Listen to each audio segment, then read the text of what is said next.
yaturiye abantu imyaka 120.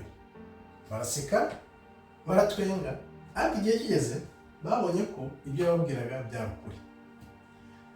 Turira abantu umunsi ku munsi, amanywa n'ijoro, bamwe bakabyakira abandi bagaseka. Ariko iteka twibwira ko buri wese agomba kuzakizwa akakira agakiza, kandi n'Imana ishaka ko buri muntu wese akizwa. Ariko ntabwo ari buri wese ushaka gukizwa. Bivuze ngo bamwe bazakira, abandi bazaguma mu buyobe kugeza umwami Kristo agarutse. Kandi muri ino minsi, kuri iki gihe, byibuze hari amahire ko umwami Kristo yaradupfiriye kugira ngo abamwemera n'abazakurikira inzira ze bazakizwe. Ariko se niko bimeze buri wese ashaka gukizwa? Oya, ahubwo benshi barakibereye mu nyenga y'ubuyobe bw'isi. Reka turebere. Rimwe na rimwe tugira agahinda iyo tubonye abantu batitaye ku ijambo ry'Imana bari mu buyobe. Twumva ko bakizwa, ariko ubwabo ntabwo babishaka, nta nubwo bazi ko bari mu buyobe. Ahubwo rimwe na rimwe barakubwira ngo ni wowe mu buyobe. Ariko waragiriwe ubuntu n'Imana, Imana ikakwiyereka, ubuzi ubwo buyobe bw'isi wavuyemo, aho Imana yagukuye n'aho uri, noneho wakongeraho n'ijambo warisomye neza uryumva, uhita ubona neza ibijya mbere muri ino si, n'abantu bari mu gakiza, batari mu gakiza, bafite ubushake bwo gukurikira Imana n'abadashaka gukurikira Imana. Ibyo byose bihita bikugaragarira nk'umuntu wakira agakiza, wagiriwe ubuntu n'Imana. Kubw'iyo mpamvu rero, hari igihe twibagirwa ko ntabwo ari buri wese uzakizwa. Kuki Imana ishaka buri wese akizwa, ariko akaba atari buri wese uzakizwa?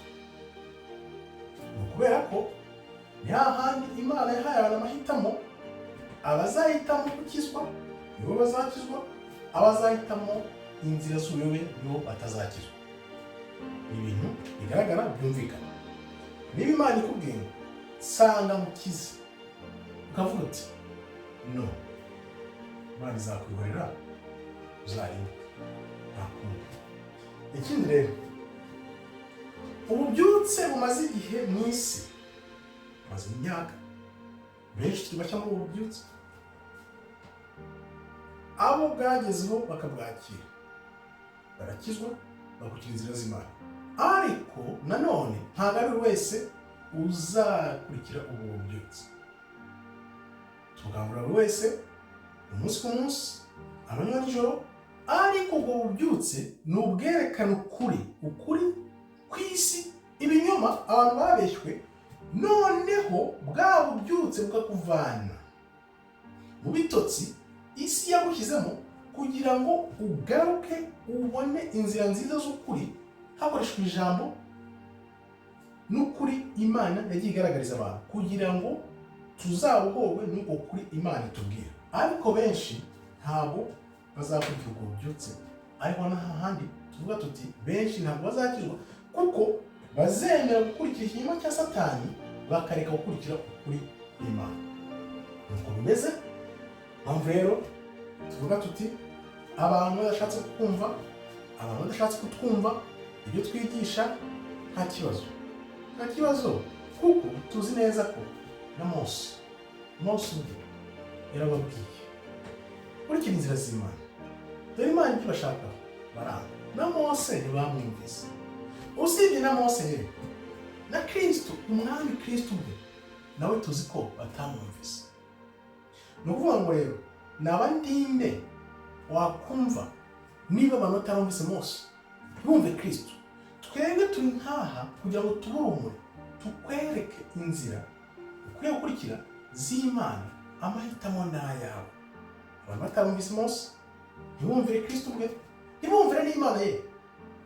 Ese naba ndinde kugira ngo mpindure umuntu? Ntabwo turi hano guhindura abantu, turi hano ngo tubabere urumuri rw'Imana, nta kindi. Noneho weho wumvise ijambo, wumvishe ubuhamya, ugashungwa, ugahitamo gukurikira inzira za Satani cyangwa se ugakurikira inzira z'Imana. Ibintu ni bibiri.